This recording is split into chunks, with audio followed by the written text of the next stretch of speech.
Good morning, y'all. Thanks. Mr. Greg is actually not here today.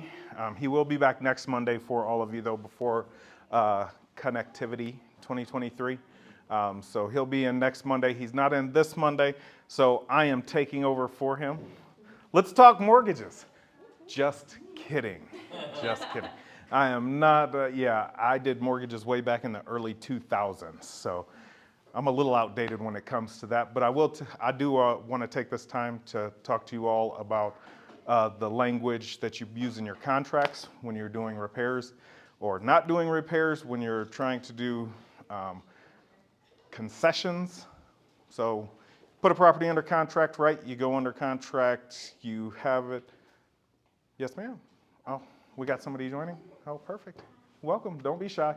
Come on in.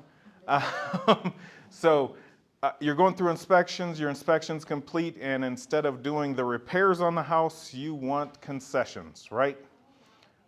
Whatever you do, please don't use the word, for Greg's sake, for all the lenders out there, use the verbiage $5,000 in lieu of repairs. That is a huge red flag, right? I think most of you already know this.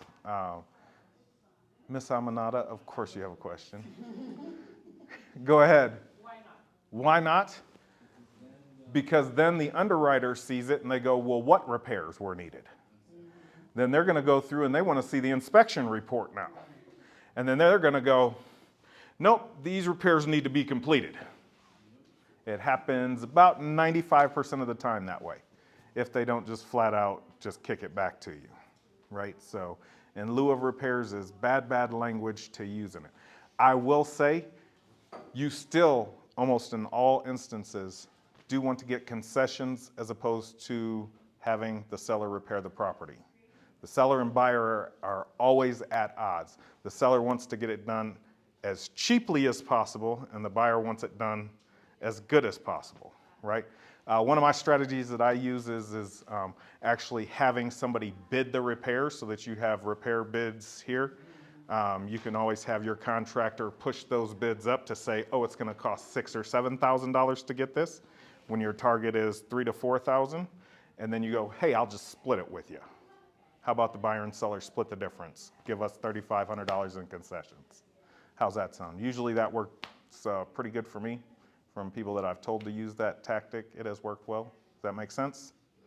So, any other questions on in lieu of repairs? Bad language.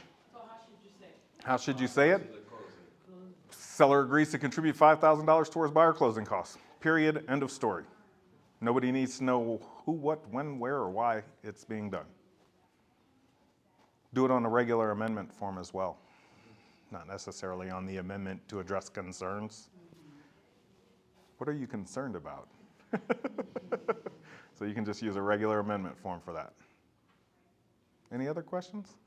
That's my mortgage tip for the day, right? In lieu of repairs, bad language. All right, let's go get them.